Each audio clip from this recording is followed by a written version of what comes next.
সম্মানিত বন্ধুগণ, আসসালামু আলাইকুম।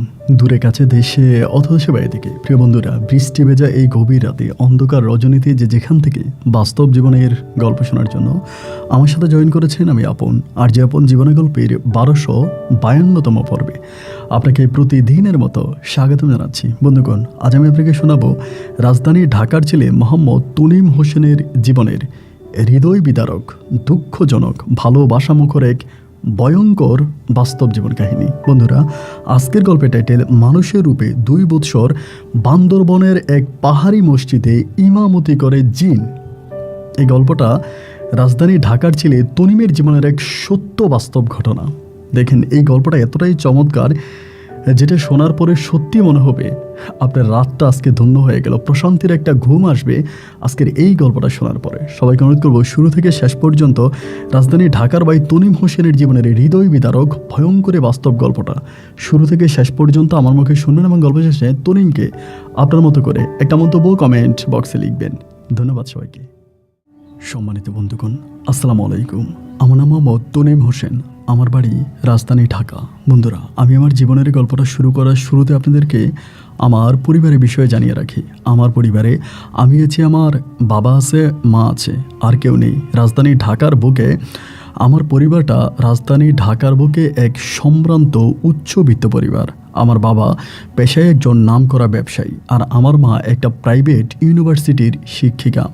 ছোটোবেলা থেকে এরকম এলিট একটা পরিবারে জন্মগ্রহণ করে আমি নিজেকে ধন্য মনে করছি। এভাবেই আমার শৈশবের দিনগুলো কাটতে থাকে আমার বাবা মায়ের ভালোবাসার মাঝে। যদিও আমি কখনোই আমার দাদা দাদি অথবা নানা নানির কোনো খোঁজ খবর পাইনি, এবং এই সম্বন্ধে আমি আমার বাবা মাকে কোনো প্রশ্ন করিনি। ছোটোবেলা থেকেই তারা আমাকে প্রচণ্ড রকম আদর আর ভালোবাসা দিয়ে আমাকে বড় করে। আমার জীবনের কোনো অপূর্ণতা তারা রাখে না। ঠিক যে সময় আমি যেটা বলি তারা সেটাই আমাকে করায়। আমার সমস্ত ইচ্ছা শক্তির প্রাধান্যতা তারা খুব ভালোভাবে দেয়। এরকম করতে করতে আমি মোটামুটি প্রায় অনেকটাই বড় হই, এবং একটু একটু করে যখন বড় হই এবং আয়নার সামনে নিজেকে দেখি, আয়নার সামনে দাঁড়াই, তখন আমার চেহারাটা একটু অন্যরকম মনে হয়। অন্যরকম বলতে ঠিক এইরকম, আমি 8-10টা স্বাভাবিক ছেলের মতো ছিলাম না। স্কুলে আমি যখন যেতাম সবাই আমাকে সাকমা বলে ডাকতো। সবাই যখন আমাকে সাকমা বলে ডাকতো তখন আমার নিজের মাঝে প্রতিনিয়তই প্রশ্ন জাগতো, আমি কি আসলেই সাকমা? আমি কে? যখন আয়নার সামনে আমি নিজেকে নিজে দেখি তখন দেখি আমার চেহারা সম্পূর্ণ সাকমা ছেলেদের মতো, উপজাতি অথবা পাহাড়িদের মতো দেখতে আমার চেহারাটা অবিকল। এবং এরকম চেহারা কেন আমার, এটা আমি বুঝতে পারি না। এবং সত্যিকার অর্থে আমার বাবা মায়ের চেহারার সাথে আমার চেহারার বিন্দু পরিমাণেরও কোনো মিল থাকে না। এভাবে আমার শৈশবের দিনগুলো কাটে। আমার বয়স যখন প্রায় 7 বছরের কাছাকাছি, তখন একদিন মা আমাকে আমার নানু বাড়িতে বেড়াতে নিয়ে যায়। আমার নানু বাড়ি ছিল রংপুর বিভাগে। ওখানে আমাকে এর আগেও মা নিয়ে যায়, কিন্তু আমি জানতাম না যে এটা আমার নানু বাড়ি। অনেক ছোটোবেলায় নিয়ে যায়, এবং ওইখানে যাওয়ার পরে সবাই আমাকে সাকমা সাকমা সাকমা বলে ডাকে। আমি তখন কান্নাকাটি করতাম, এবং একটা পর্যায়ে মাকে বললাম আমি এখানে থাকবো না, আমি চলে যাব। দেন মা আমাকে নিয়ে চলে আসতো। মা খুব বেশি একটা গ্রামে যেত না, এবং আমার বাবাও গ্রামে যেত না। তারা সবসময় শহরেই থাকতো, এবং শহরমুখী তারা সবসময় ছিল। এরকম করে আস্তে আস্তে আমার বন্ধু বান্ধবের সাথে আমি স্কুল জীবন কাটাতে থাকি। এরকমভাবে সময়গুলো কাটতে কাটতে একটা পর্যায়ে হলো কি জানেন, আমি রাতের বেলায় একটা আতঙ্কজনক স্বপ্ন দেখতাম। ভয়ঙ্কর এই স্বপ্নটা দেখে আমার রাতের ঘুমটা ভেঙে যেত। আমি দেখতাম কি জানেন, দাড়িওয়ালা, টুপিওয়ালা, পাঞ্জাবি পরা, সাদা ধবধবে পাঞ্জাবি পরিহিত একটা লোক আমাকে ডাকে। একটা দূর পাহাড়ের উপর উনি দাঁড়ায় থাকে, এবং ওই দূর পাহাড়ের উপর থেকে আমাকে ডাকে, তুই আয়, আমার কাছে আয়। আমাকে এরকম করে 2 হাত মিলিয়ে দেয় আমাকে, আমার দিকে। এই জিনিসটা আমি সবসময় স্বপ্নে দেখতাম, এবং এটা দেখার পরে আমি মাকে এসে বলতাম, ও মা, আমি এরকম স্বপ্ন দেখতেছি। স্বপ্নটা দেখার পরেই না আমার ঘুমটা ভেঙে যেত, এবং ভিতরে প্রচণ্ড রকমের আতঙ্ক কাজ করতো। সারা রাতে আমি আর ঘুমোতে পারতাম না, এবং এরকম করতে করতে একটা পর্যায়ে বাবা মা আমাকে সাথে নিয়ে ঘুমাতে শুরু করে। আমি বাবা মা দুজনের মধ্যখানে ঘুমাতাম। এরকম করে করে আমার মা আমাকে হুজুর কবিরাজের কাছে নিয়ে যায়। অনেক হুজুর কবিরাজ আমার শরীরে তাবিজ পরিয়ে দেয়, কিন্তু তাবিজ পরিয়ে দিলে পরেও না আমার ভিতরে কোনো পরিবর্তন আসে না। কয়েকদিন পর পরে আমি এই ভয়ঙ্কর স্বপ্নটা দেখতে থাকি। আমি দেখি দূর পাহাড়ের উপরে দাঁড়িয়ে থাকা সাদা পাঞ্জাবি পরিহিত এই লোকটা আমাকে নিয়ে যাওয়ার জন্য আকুতি করে, আমার দিকে 2 হাত বাড়িয়ে দেয়। এমন করে ভয়ে ভয়ে আমার দিন রাতগুলো কাটতে থাকে। এরকম করে যখন প্রতি রাতেই স্বপ্নগুলো দেখি, তাবিজ তোমার কোনো কিছুতেই কোনো কাজ হয় না, একটা পর্যায়ে এরকম হলো যে আমি কেমন জানি একটু গম্ভীর হয়ে যাই। ঠিকমতো কথাবার্তা বলি না, খুব প্রয়োজন ছাড়া কারোর সাথে কোনো কথা বলি না, চুপচাপ নীরবে বসে থাকি এবং এমন করে আমার দিনগুলো কাটতে থাকে। এক পর্যায়ে এরকম করতে করতে আমি স্কুলে যাওয়াই বন্ধ করে দিই, আমি আর স্কুলে যাই না। এবং বাবা মা দুজনেই তখন আমাকে প্রচণ্ড রকমের বুঝায়, আমার ঘরের মধ্যে শিক্ষক রাখে এবং তিনি সহ আমাকে বুঝিয়ে শুনিয়ে ক্লাস 8-এ পড়া অবস্থায় আমাকে পুনরায় আবারও স্কুলমুখী করে। যদিও স্কুলে যাওয়ার কোনো ইচ্ছা আমার ছিল না, তো স্কুলে আবারও যাই, আবারও ক্লাস করি এবং ক্লাস 8-এ থাকা অবস্থায় আমি সত্যিকার অর্থে আমার জীবনের আমার জন্মের ঘটনা জানতে পারি, যেটা শুনলে আপনি নিজেও অবাক হয়ে যাবেন। আমি জানতে পারি আমার বাবা মায়ের গর্ভে কখনো কোনো সন্তান হয়নি। আমার মায়ের একটা রোগ ছিল, মারাত্মক ওই রোগের কারণে আমার মা কখনো সন্তান নিতে পারেনি। আর আমার বাবা আমার মাকে অনেক বেশি ভালোবাসে, আর আমার মাকে ভালোবেসে বাবা তার পূর্ব পরিচিত, তার বংশ, তার বাবা মা মানে আমার দাদা দাদি সব কিছু ছেড়ে আমার বাবা সম্পূর্ণ আমার মাকে ভালোবেসেই মায়ের সাথে পালিয়ে আসে এবং পালিয়ে এসে মায়ের সাথে সংসার করে। মায়ের গর্ভের সন্তান না হওয়ার পরেও আমার বাবা কোনো সময় আমার মাকে ছেড়ে দেয় নাই, মাকে অনেক ভালোবেসেছে। ঠিক যে সময় মা যেখানে ঘুরতে যেতে চেয়েছে, দেশে অথবা দেশের বাইরে, কোনো সময় মায়ের কোনো ইচ্ছাই আমার বাবা অপূর্ণ রাখেনি। মা যখন যেখানে ঘুরতে যেতে চাইতো, আমার আব্বা আমার মাকে নিয়ে সেখানেই ঘুরতে চলে যেত। এরকম ঘুরতে ঘুরতে দূর পাহাড়ের দেশ বান্দরবানে আমার বাবা মা একটা সময় ঘুরতে যায় এবং ঘুরতে গেলে নাকি তারা গহীন পাহাড়ে ঘুরতে যায়। সেখানে নাকি তারা আমাকে দেখতে পায় এবং আমি নাকি উপজাতি বা পাহাড়িদের বাড়ির ভিতর থেকে বেরিয়ে আসছিলাম এবং আমি তখন সবেমাত্র হাঁটতে পারি, থই থই করে হাঁটতে পারি। এমতো একটা পর্যায়ে তারা তখন ওখানে ক্যাম্প করে, আমার বাবা মা দুজনে একটা ক্যাম্পের মতো করে এবং সেখানে তাদের একটা লোক থাকে, আমাদের ওই বাসার পুরনো একজন ড্রাইভার থাকে বয়স্ক, তিনিও নাকি থাকে। এবং একটা পর্যায়ে আমি নাকি আস্তে আস্তে করে পাহাড়িদের বাড়ির দিক থেকে আসতেছিলাম এবং ওখানে যে তারা রান্না করতেছে আমি নাকি তাকাইছিলাম। আমার পরনে নাকি কোনো পোশাক ছিল না, আমি সম্পূর্ণ উলঙ্গ অবস্থায় ছিলাম। একটা পর্যায়ে মা তখন করলো কি, আমাকে খাওয়ানোর চেষ্টা করলো বা আমাকে খাবার দিতে চাইলো। আব্বা এবং আমাদের ওই ড্রাইভার তখন আমার আম্মাকে নিষেধ করলো যে না, এইটা পাহাড়ি ছেলে এবং দেখা যায় যদি কোনোভাবে এটা খাওয়ার পর ছেলের কোনো সমস্যা হয়, পাহাড়িরা আমাদেরকে মেরে ফেলবে, এটা করো না। এরপরও মায়ের বাবার বাধাকে অতিক্রম করে আমার মা তখন করলো কি, দৌড়ে গিয়ে আমাকে কোলে নিল। মানে আমি খুব অনেক ফুটফুটে সুন্দর ছিলাম, আমাকে তখন সাথে আনলো, আনার পরে আমাকে তখন তারা খাওয়াইলো। খাওয়ানোর পরে আমি ওখানেই বসে আছি। তো এরকম পাহাড়ি একজন দুজন ওইদিকে যাচ্ছে, আমার বাবা তখন ডাক দিয়ে জিজ্ঞেস করে, বাচ্চাটা কার, আপনাদের এই দিক থেকে আসছে? তো যেই দেখে সেই বলে না, এটা তো আমাদের বাচ্চা না। মানে কেউ আসলে আমাকে চিনতে পারে না। এরকম করে দেখতে দেখতে সন্ধ্যা ঘনিয়ে আসে, কিন্তু আমি তখন পর্যন্ত ওই আমার বাবা মায়ের সাথে আছি, যাদেরকে আমি এখন বাবা মা বলি, ওনাদের সাথে আছি। তো একটা পর্যায়ে আমার আব্বা হেঁটে হেঁটে অনেক পাহাড়িদেরকে জিজ্ঞেস করে যে বাচ্চাটা কার, কিন্তু কেউই বলে না যে এটা তাদের বাচ্চা। সন্ধ্যা ঘনিয়ে আসার পরে তখন ক্যাম্প বন্ধ করে দিবে, মানে ওইখানে অল্প কয়েকটা বাড়ি ছিল, খুব বেশি বাড়িও নাকি ছিল না। তো আমার মা বাবা তখন এখান থেকে চলে যাবে। এক পর্যায়ে আমার মা আমার বাবারা নাকি বলতেছিল যে ছেলেটারে নিয়ে যায়, চলো। ওরে নিয়ে যায় সাথে করে। আমার আব্বা বলে, এটা পাহাড়ি ছেলে, এটা নিয়ে গেলে আমরা কোন বিপদে পড়ি, আমাদের নিজেদের যেহেতু প্রাইভেট কার ছিল। আমার মা তখন বলে, তোমার কাছে অনুরোধ করি, তুমি ছেলেটাকে নিয়ে চলো। তো এমনভাবে অনুরোধ করার পর একটা পর্যায়ে আমার মায়ের অনুরোধে আমার বাবা তখন আমাকে প্রাইভেট কারে উঠে এবং উঠিয়ে আমাকে বান্দরবন শহরে নিয়ে আসে। শহরে আনার পরে আমার মা তখন বলতেছে, চল আমরা ঢাকায় চলে যাই, এই বাচ্চাটাকে আমি লালন পালন করব, ওকে আমি বড় করব। আল্লাহ নিজ হাতে বাচ্চাটা আমাকে দিয়েছে। আমার বাবা তখন বলে যে না, পাহাড়িরা ভালো হয় না, এই বাচ্চাকে তুমি নিয়ে যাবা, দেখা যায় পরে আমাদের বংশ নির্বংশ হয়ে যাবে বা আমরা এখানে থাকতেই পারবো না। আমার মা তখন আমার বাবাকে বলল, আমার তো কোনো বংশই নেই, সুতরাং নির্বংশ হওয়ার ভয় আমি কেন পাবো, তোমাকে যেটা বলি তুমি সেটাই শোনো, চলো আমরা বাচ্চাটাকে নিয়ে যাই। মায়ের অনুরোধে বাবা তখনই সন্ধ্যার পর থেকে গাড়ি টান দিয়ে সোজা বান্দরবান থেকে আমার আব্বা রাজধানী ঢাকার উদ্দেশ্যে রওনা দেয়। গাড়ির মধ্যে নাকি আমি একটুও কান্না করি নাই, আমি আমার মায়ের পাশে চুপটি করে বসেছিলাম এবং সামনের সিটের ড্রাইভার আর আমার বাবা বসেছিল। সারাটা রাস্তায় নাকি আমি বারবার মায়ের মুখের দিকে অলৌকিকভাবে তাকিয়েছিলাম। অচেনা অচেনা মানুষ দেখলে বাচ্চারা যেমন কান্নাকাটি করে বা চিল্লায় চেঁচামেচি করে, বাট আমি তেমন কিছুই করতেছিলাম না। আমি শুধুমাত্র তাদের মুখের দিকে তাকিয়েছিলাম। আর আমার মা বলে মায়ের কাছে নাকি মনে হয়েছিল যে মা দূর পাহাড় থেকে একটা ময়না পাখি নিয়ে ঢাকার উদ্দেশ্যে আসতেছে। ঠিক ময়নাকে যেমন করে আমাদের ঢাকার মানুষরা লুকিয়ে বান্দরবন থেকে নিয়ে আসে বা পাহাড়ি এলাকাগুলো থেকে নিয়ে আসে, একইভাবে মা আমাকে লুকিয়ে লুকিয়ে সেই পাহাড় থেকে রাজধানী ঢাকা শহরে নিয়ে আসে।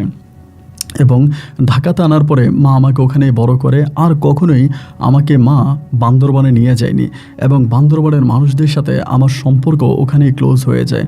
আমি ওখানেই তখন পড়ে আছি। তখন আমার দিন রাতগুলি এরকম করে কাটতেছে এবং সবসময় আমি আমার আব্বা আম্মার সাথে আছি। ক্লাস 8-এ পড়া অবস্থায় আমি আমার জীবনের এই মর্মাহত ঘটনাগুলো জানতে পারার পরে আমার ভিতরটা মনে হয় ফেটে যায়। আমি আগ থেকেই সন্দেহ করেছিলাম যে আমি মূলত এই পরিবারের কেউ না। কিন্তু আমার ওই ধারণা যখন সত্য হয়ে গেল, আমি যখন সত্যিই জানতে পারলাম যে আসলেই আমি এই পরিবারের কেউ না, আমার তখন বুকটা ফেটে গিয়েছিল। আমি তখন ভীষণ ভীষণ রকমের কষ্ট পাই।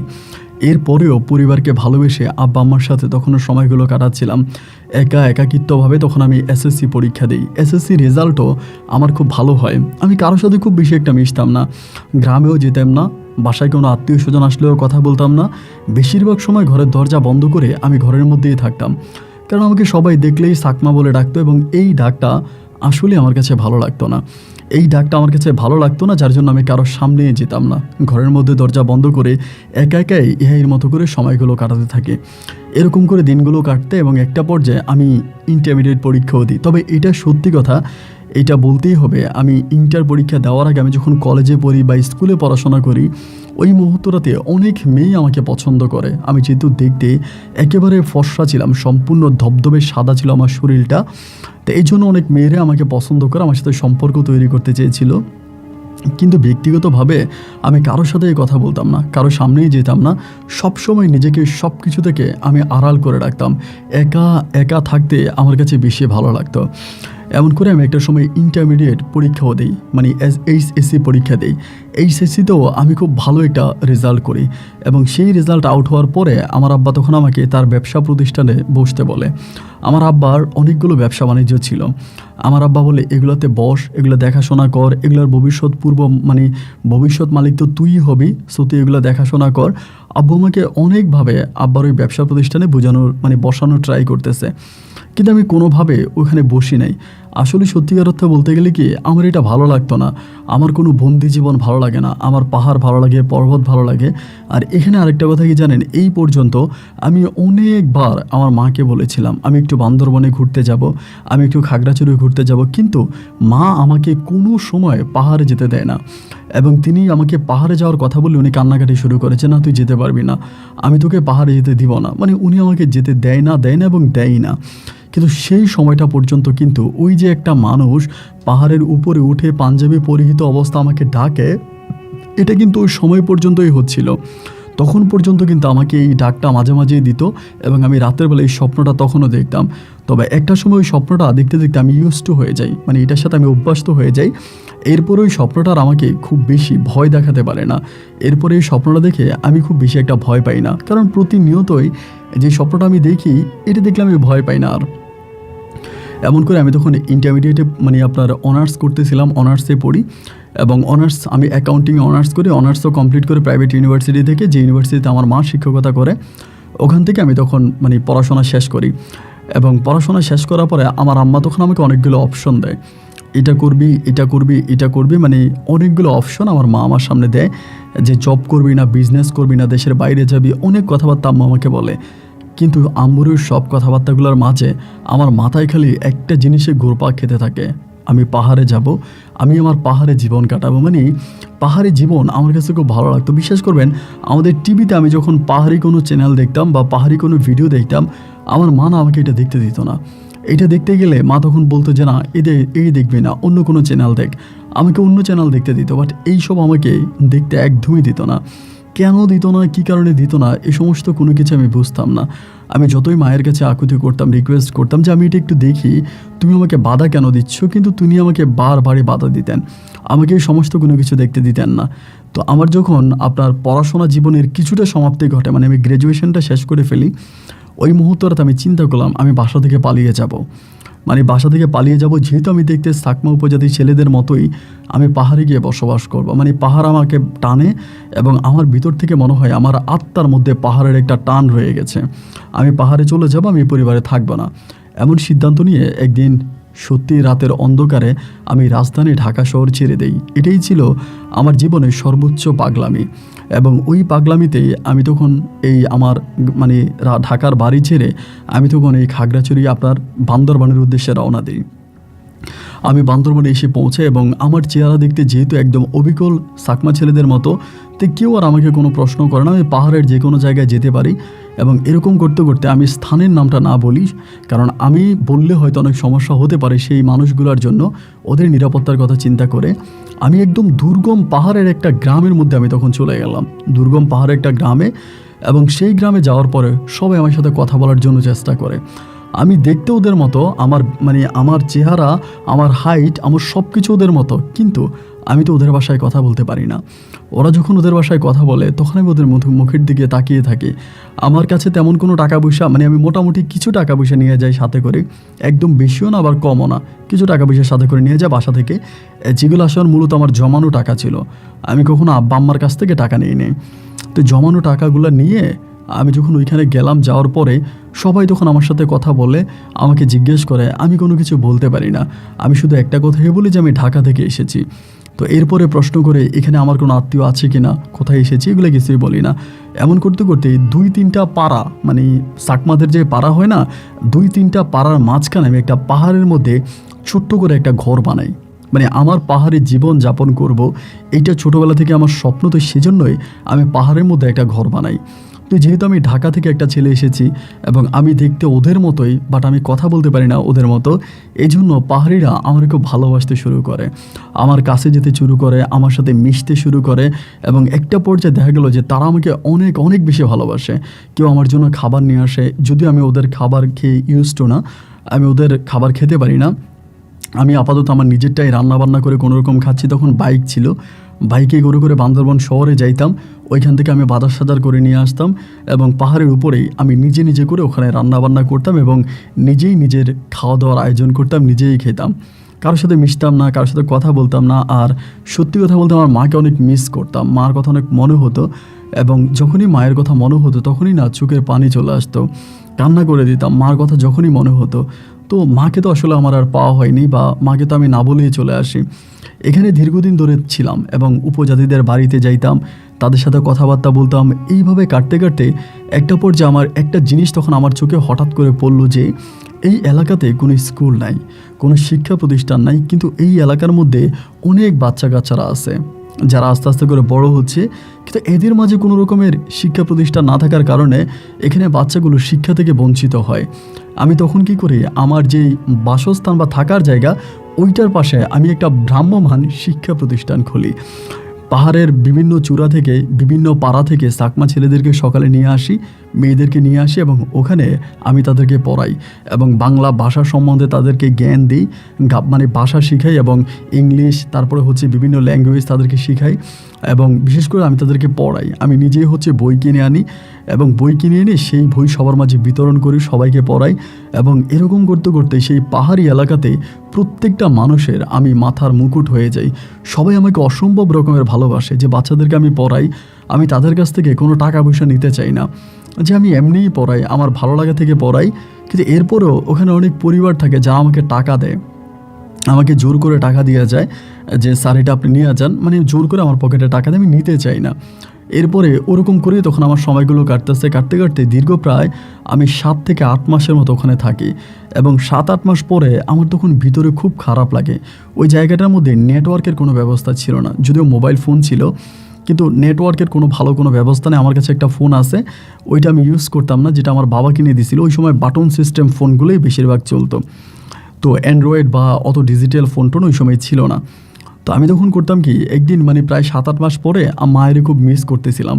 পরে বান্দরবন শহরে গিয়ে আমার সিম কার্ডে আমি কিছু টাকা রিচার্জ করি এবং রিচার্জ করে আমি তখন মাকে ফোন দেই এবং ফোন দেওয়াতে না মা চিৎকার করে কেঁদে ওঠে, চিৎকার করে কেঁদে উঠে আমারে বলে, তনিম তুই কোথায়, তুই যেখানেই থাস মা তোর কাছে যাবো, মা তোরে ছাড়া মরে যাচ্ছি, খুব কান্নাকাটি করে। আমি তখন বললাম, মা তোমরা আমাকে আমার জীবন থেকে আলাদা করে দিয়েছো, আমার পৃথিবী থেকে আলাদা করেছো, আমার ভালো লাগা ভালো থাকা থেকে তোমরা আমাকে বঞ্চিত করেছো।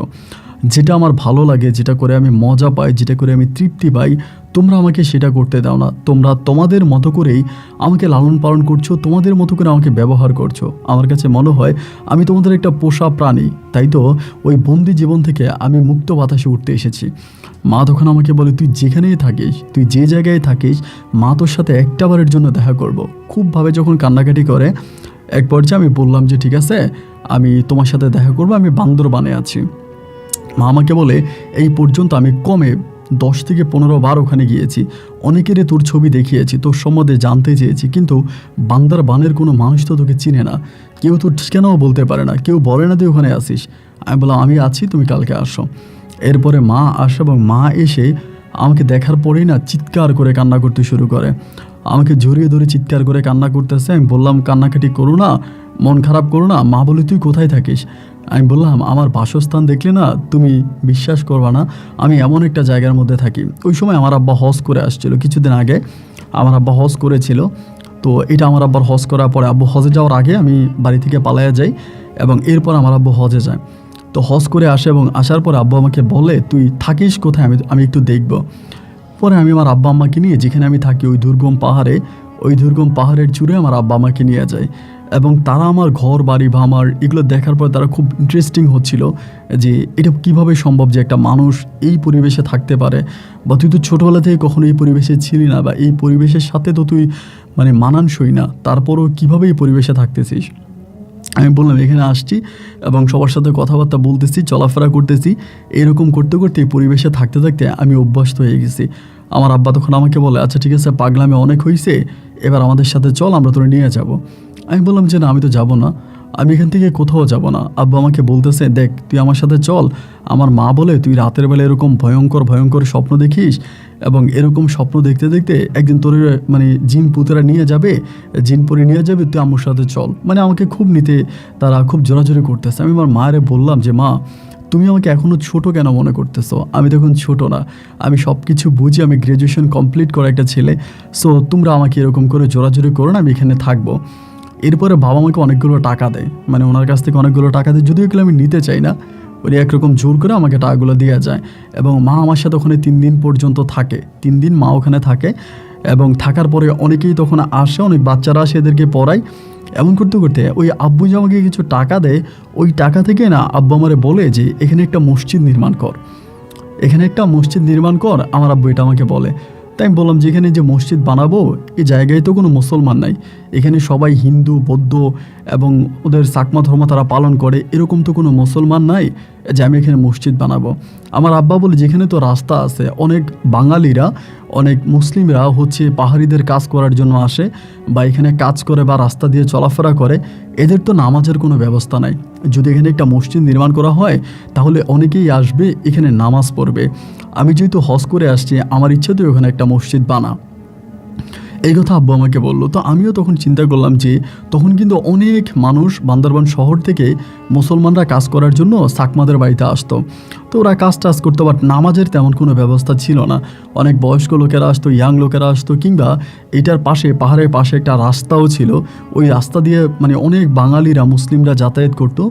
তো আমি তখন চিন্তা করলাম যে এখানে আমি একটা মসজিদ নির্মাণ করি। আমার আব্বুর কথা মতো যেখানে আমি চাকমা বাচ্চাদেরকে পড়াইতাম, তার পাশেই আমি একটা মসজিদ নির্মাণ করি। তো মসজিদটা নির্মাণ করার পরে আমি একটা ইন্ডিকেটার দিয়ে দিই, মানে মেইন রোডের পাশে একটা সিগন্যাল দিয়ে দিই, লিখে দিই বোর্ডের মধ্যে যে এদিক দিয়ে গেলে একটা মসজিদ আছে, বা নামাজ পড়তে হলে এই পথে আসুন। এরকম করে একটা সিগন্যাল আমি দিয়ে দেই।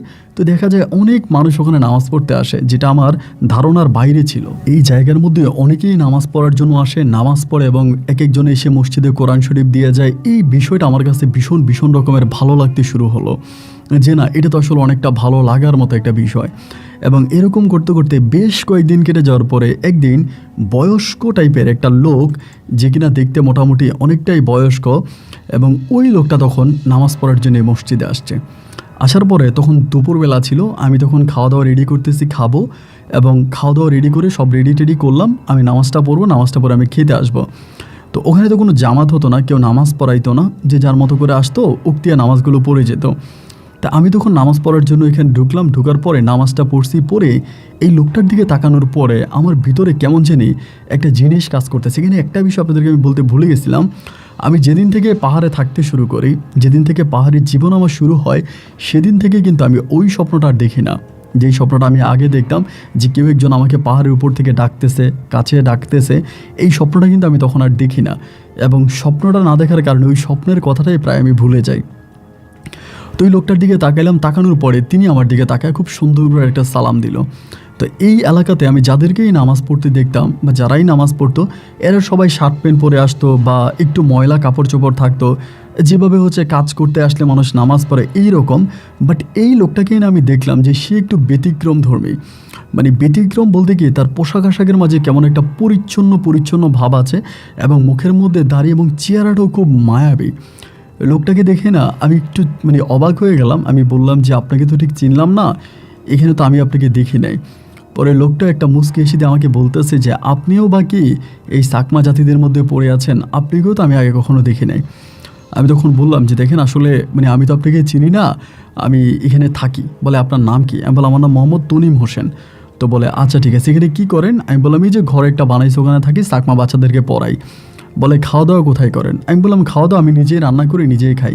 বলে ও আচ্ছা ঠিক আছে। না আমি এই রাস্তা দিয়ে যাচ্ছিলাম, যাওয়ার সময় দেখলাম ওখানে লেখা আছে মসজিদ সামনে, এটা দেখে নামাজ পড়ার জন্য আসছি। আমি বললাম ও আচ্ছা। মানে আমার ভিতরে কেন জানি এই লোকটার সাথে ক্লোজ হওয়ার জন্য, তার সাথে ফ্রিলি কথা বলার জন্য ভিতর থেকে কেউ একজন বলে বসতেছে যে লোকটার সাথে একটু ফ্রিলি কথা বলি, একটু ক্লোজ হই। এই মুহূর্তে আমি তখন বললাম যে কিছু না মনে করলে আমি তো মানে ভাত ডাল কয়টা রান্না করেছি, আপনি আমার সাথে খাবেন, কারণ এদিকে তো আসলে আশেপাশে কোনো হোটেল নাই। উনি বললো উনি ট্যুরিস্ট, ওরকমভাবে আমাকে বুঝাইলো। তো আমি বললাম যেখানে তো আশেপাশে কোনো হোটেল নাই, তো আপনি কি আমার বাসায় খাবেন?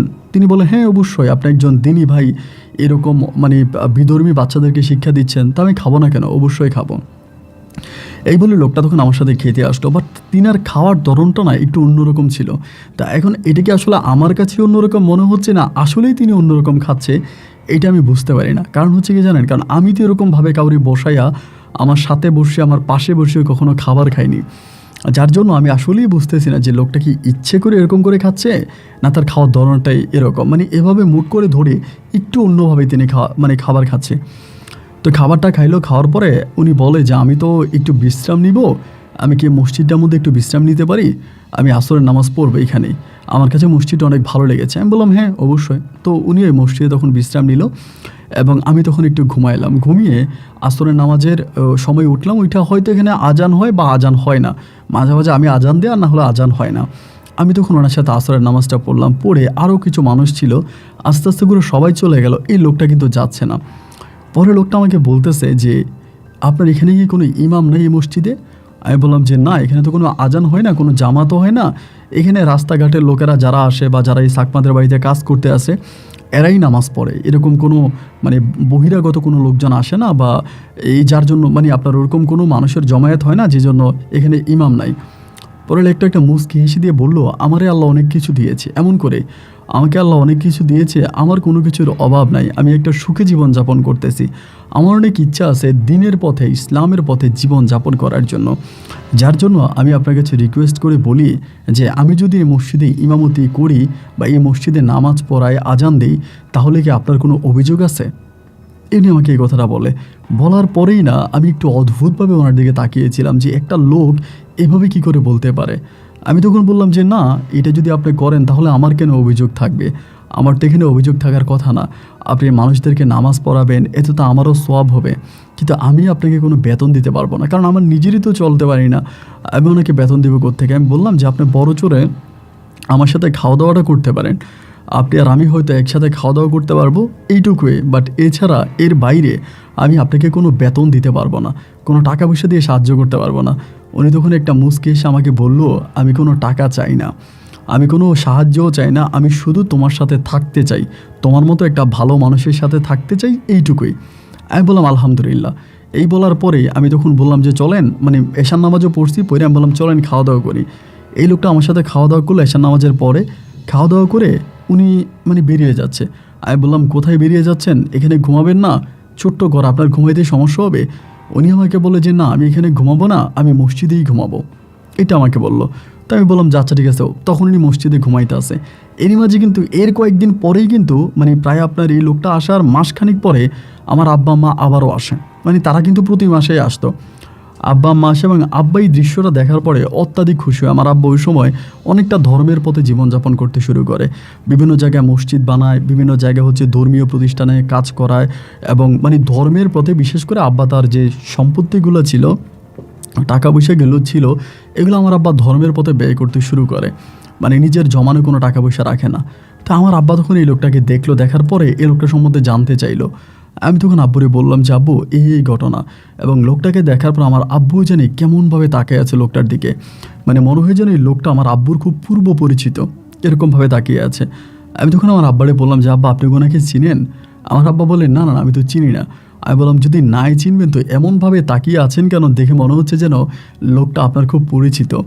আমার আব্বা তখন একটা হাসি দিয়ে বলল যে না মানে আমি না বুঝতেছি না যে সব মানুষগুলো কেন এরকম একসাথ হয়ে যাচ্ছে। মানে তুই যেরকম সেই মানে তোর মানে গণজীবন, শহরের জীবন, ইট পাথরের জীবন ছেড়ে মাটির বুকে বাসা বেঁধেছিস, এই লোকটাও কেন বা তোর সাথে এসে জমাট বেঁধেছে, এই বিষয়টা না আমি বুঝতে পারলাম না। এবং আমি বললাম যে না আব্বু এভাবেই থাকতেছে আমার সাথে। আব্বু 2 দিন থাকে এবং এই পরিবেশে কিন্তু আমার মাও আমার সাথে থাকতেছে। 2 দিন থাকার পরে আমার আব্বা তখন করলো কি, আমাকে বলতেছে এই ইমামটা তোর সাথে থাকতে পারে না? আমি বললাম যে না উনি আমার সাথে থাকে না। উনি সকালবেলা কোরআন পড়ে এবং খুব সুন্দর করে সইভাবে কোরআন পড়ে এবং নামাজ পড়ায়, মানে যথেষ্ট পরিমাণের ভালো একজন লোক, যে কেউ তারা দেখলে মানে তার প্রতি মুগ্ধ হয়ে যাবে এমন একটা অবস্থা।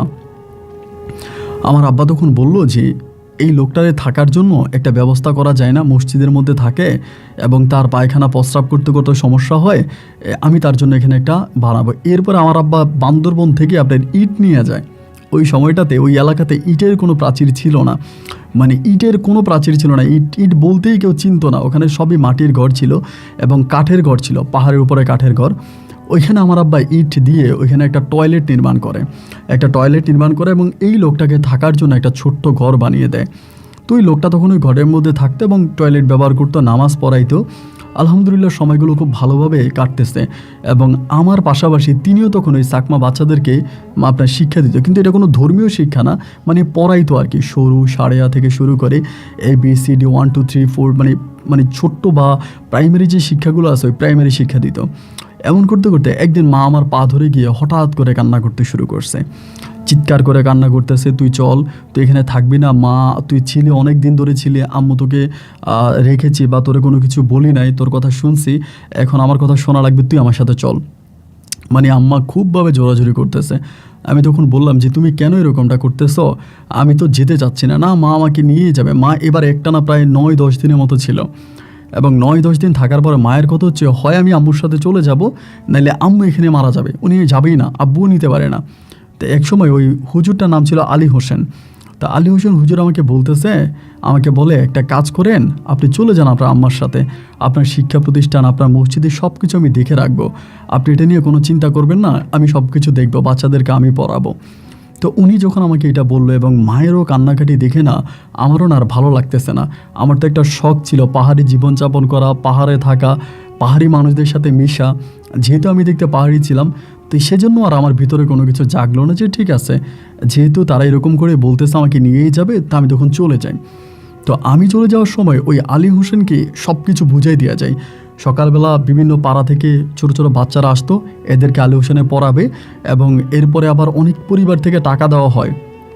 তো এই টাকা আমি বললাম আপনি নেবেন, এবং সেখানে মানুষ আসছে জোহরের নামাজ, আসরের নামাজে, বিশেষ করে বেশিরভাগ নামাজ হতো জোহর আর আসরে। মাগরিবে যদিও 2-1টা মানুষ হতো, এশার নামাজের সময় কোনো মানুষ হতো না, আর ফজরেও কোনো মানুষ হতো না, মানে একটা মানুষ হতো না আর কি। কারণ ওই সময় মানে ওখানে তো সব হচ্ছে কারো পাড়া না, কোনো বাড়ি না, যারা কাজ করতে আসে এরা নামাজ পড়ে, রাস্তার লোকেরা নামাজ পড়ে, স্থানীয় কোনো ব্যক্তি না। তো এরকম করে আমি তখন মানে আম্মা যেহেতু কান্নাকাটি করতেছে, আম্মুর কান্নাকাটি আর মানাইতে পারতেছি না, আমি তখন আম্মুর কথা মতো ওই বান্দরবন ছেড়ে তখন আমি চলে আসি আবারও ঢাকায়। ঢাকা আসার পর আমার আম্মা আমাকে বিয়ে করাবে। মানে আম্মারেকে বুদ্ধি দিছে বিয়ের সাথে করাই দাও, এবং বিয়ে করাই দিলে ছেলে আর ঘরের বাইরে যাবে না, ঘরে থাকবে, বউয়ের টানে থেকে যাবে। আমি বললাম যে না, এই মুহূর্তে আমি বিয়ে করতে চাই না, তুমি আমাকে বিয়ে করাইও না। যতভাবেই মাকে বললাম যে না তিনি আমাকে বিয়ে করাবেই, বিয়ের জন্য খুবভাবে আমাকে জোর প্রয়োগ করে, এবং একটা পর্যায়ে আমার মা তখন রুহি নামের একটা মেয়ে, ঢাকাতেই বাড়ি, ওই মেয়েরও জন্মস্থান হচ্ছে রংপুরে, কিন্তু থাকে ঢাকাতে। মোটামুটি খুবই উচ্চবিত্ত পরিবারের একটা মেয়ে, দেখতে শুনতেও অনেক সুন্দরী। ওই মেয়েটাকে তখন আমাকে বিয়ে করায়। তো আমার কাছে যেটা মনে হয়, ওই মেয়ে আমাকে দেখে পছন্দ করে নাই, মানে আমার লাইফ স্টাইল, আমার জীবনযাপন, এইটা সম্ভবত তার কাছে ভালো লাগে নাই।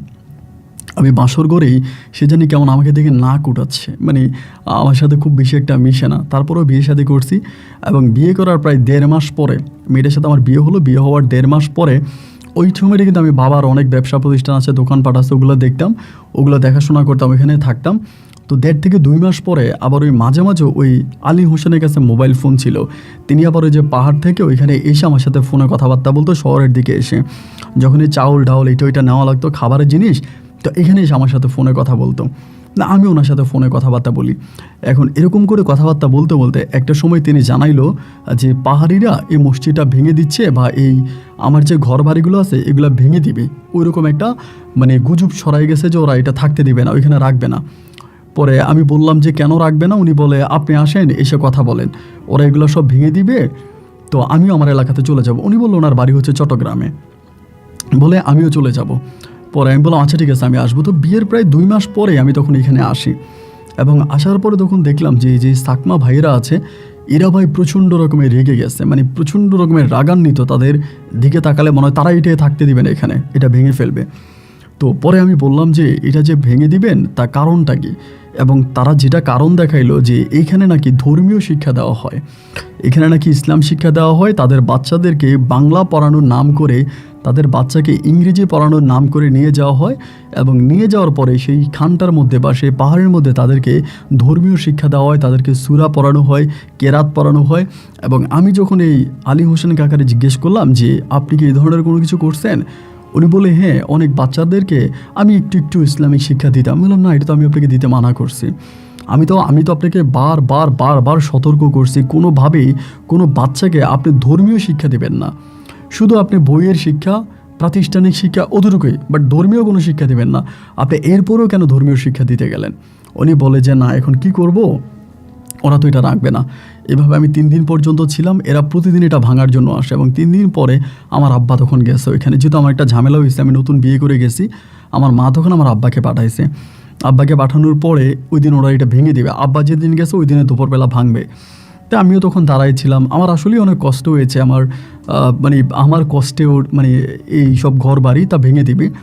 পাহাড়ি ভাইয়েরা তখন এসে আমার ঘর বাড়িগুলোও ভেঙে দিল, এবং ওই মসজিদটাও ভেঙে দিল, টয়লেট যা যা ছিল আর কি সব কিছু ভেঙে দিলাম। তো এইসব দেখার পরে আলী হোসেনও খুব মন খারাপ করে ওদের দিকে তাকিয়েছিল, একটু রাগান্বিত নজরেই ছিল উনি। পরে আমি আলী হোসেনকে বললাম, কাকাই ডাকতাম, যে কাকা আপনি আমার সাথে চলেন। পরে উনি বলে আমি কোথায় যাব? এখানেই তুমি প্রায় 2 বছরের মতো কিন্তু উনি ওখানে ছিলেন, ওই পাহাড়ে ছিলেন, এবং সেখানেই তিনি ইমামতিও করেছে। পরে আমি বললাম আপনি আমার সাথে চলেন, ঢাকাতে চলেন, আমি বিয়ে শাদী করছি, আমার পরিবারে থাকবেন। আমার হিসাবটা হচ্ছে কি জানেন, আমাদের পরিবারে তো তেমন কোনো মানুষজন নাই। আমার মা সারাক্ষণ বাসায় একা থাকে, আমি বিয়ে করছি, আমার ওয়াইফ আছে, আর আব্বা তো বেশিরভাগ সময় বাইরে থাকে। আর এই লোকটা যেহেতু দেখতে শুনতে অনেকটা সুন্দর, ভালো সজ্জিত একজন মানুষ, উনি আমাদের বাড়িতে থাকবে, 5 ওয়াক্ত নামাজ পড়বে, সকালে কোরআন তেলাওয়াত করবে, এইরকম একটা লোক যদি আমাদের পরিবারে থাকে তো এটা তো আমাদের জন্য ভালোই হয়, এটা তো খারাপ কিছু না। আমি তখন ওনারে বললাম যে আপনি আমার সাথে চলেন। উনি যেতে রাজি হয় না। পরে আমার আব্বা বলে না চলেন, আপনি চলেন আমাদের সাথে, এবং একটা পর্যায়ে তিনি তখন আমাদের সাথে আবারও ঢাকায় চলে আসে। মানে এই আমার বান্দরবনের জীবনের সমাপ্তি ঘটে। তখন তিনি আমাদের সাথে ঢাকায় চলে আসে, এবং ঢাকায় আসার পরে তিনি আমার সাথে থাকতেছে। ওনাকে একটা রুম দেওয়া হয়েছে, কাজের লোকেরা আছে, ওনাকে সকালবেলা নাস্তা দেয়, দুপুরে খাবার দেয়। উনি সকালবেলা কোরআন তেলাওয়াত করে, নামাজ পড়ে, মসজিদে গিয়ে নামাজ পড়ে আসে, এবং আমি ওনাকে কাকা বলে ডাকি। মানে সবার সাথে, আমাদের পরিবারের সবার সাথে ওনার ভালো একটা সম্পর্ক তৈরি হয়, শুধুমাত্র আমার বউ রুহি ছাড়া। রুহির সাথে উনি কেমন জানি একটু, মানে রুহি খুবই একটা কথা বলে না, উনিও বলে না, এবং এছাড়া মানে রুহি যেন ওনার দিকে একটু কেমন করে তাকায়। ওনাকে ঘরে রাখার পরে রুহি আমাকে বারবার বলতেছে যে এইরকম একটা লোককে রাখার দরকার নাই, ওনাকে ঘর থেকে বের করে দাও, উনি ঘরে কেন থাকবে, মানে অনেক ধরনের কথাবার্তা রুহি আমাকে বলতেছে। আমি বললাম যে আরে উনি থাকলে তোমার সমস্যা কি? এখানে তো তোমার কোনো সমস্যা নেই, এই লোকটা আমার বাড়িতে আছে, আমার ঘরে আছে, তো তুমি এরকমটা কেন করতেছো? উনি তো তোমার কোনো ক্ষতি করতেছে না, না ওই রাখবে না, মানে ওনাকে চলে যেতে বলতেছে, মানে খুবভাবে প্রেশার ক্রিয়েট করতেছে। তা আমি বললাম যে না, আমি ওনাকে যেতে দেবো না, আমি ওনাকে রাখবো, উনি আমার এখানে থাকবে। তো উনি থাকতো এবং এমন করতে করতে রুহি কিন্তু কোনো বেবিও নেয় না, মানে আমাদের কোনো বেবিও হয় না, এবং স্পেসিফিক বাচ্চা কেন হয় না এর কোনো সঠিক ব্যাখ্যাও কিন্তু আমি জানি না। সময়গুলো যত সামনের দিকে যাচ্ছে আস্তে আস্তে করে রুহির সাথে আমার সম্পর্কের কেমন যেন একটা ফাটল তৈরি হচ্ছে। স্বামী স্ত্রীর মাঝে যে প্রেম, যে ভালোবাসা, যে মহব্বত থাকা দরকার, অ্যাকচুয়ালি কিন্তু রুহির সাথে আমার এই ধরনের সম্পর্ক হয়ে উঠতেছে না। যতই চেষ্টা করতেছি রুহির সাথে ভালো হওয়ার জন্য, সম্পর্কটাকে ভালোভাবে বিল্ড আপ করার জন্য, কিন্তু এইটা আসলে মানে আমি আমি আমি এটা করতে পারি না। রুহি আমার সাথে একটু দুর্ব্যবহার করে, খারাপ ব্যবহার করে, এবং আমার জানা মতো রুহি কিছু পরকীয়ার সাথেও জড়িয়ে পড়ে। তো পরকীয়ার সাথেও জড়িয়ে পড়ে এমন করে আস্তে আস্তে করে একদিন আমি রুহির সাথে একটা জায়গায় যাব। সকালবেলা রেডি হইলাম, তো বের হইব। ওই সময় উনি তখন ঘরের মধ্যে আছে, মানে আলী হোসেন কাকা ঘরে আছে। আমাকে ডাক দিয়ে বললো যে তুমি এদিকে আসো। তা আমি তখন গেছি, যাওয়ার পরে বলে কই যাও, এমনি বলতেছে। ওনার রুমের মধ্যে এলাম। আমি বললাম যে আমি আর বউ একটা অনুষ্ঠানে যাব, একটা পার্টিতে যাব এটা, এবং এটা আমার শ্বশুর বাড়ির একটা পার্টি। তখন তিনি আমাকে বলতেছে তুমি যেও না, ডিরেক্টলি এভাবে বলতেছে তুমি যেও না।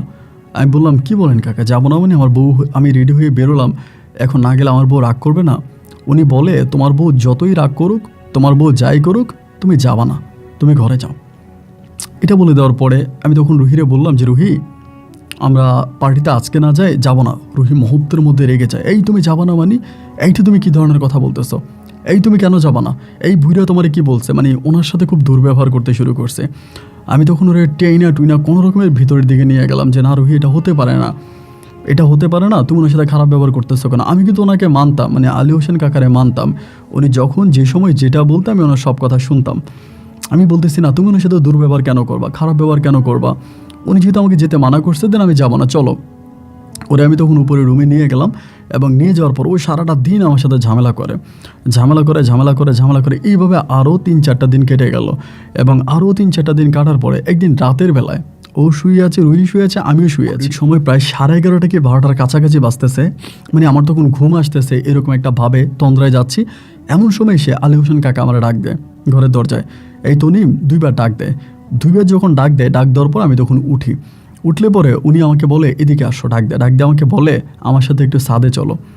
তা আমি বললাম যে ছাদে যাব কেন, মানে কারণটা কি? বলে চলো ছাদে চলো। একদম জোর করে আমাকে ছাদে নিয়ে যায়। তো বাসার ছাদে যাওয়ার পরে আমি যখন ঢুকি ওনার সাথে, উনি তখন দরজাটা লাগাই দেয়, মানে নিচ থেকে ওঠার যে সিঁড়ির দরজাটা আছে না, সিঁড়ি দরজাটা লাগাই দিয়ে উনি আমার সাথে গল্প করতে শুরু করে।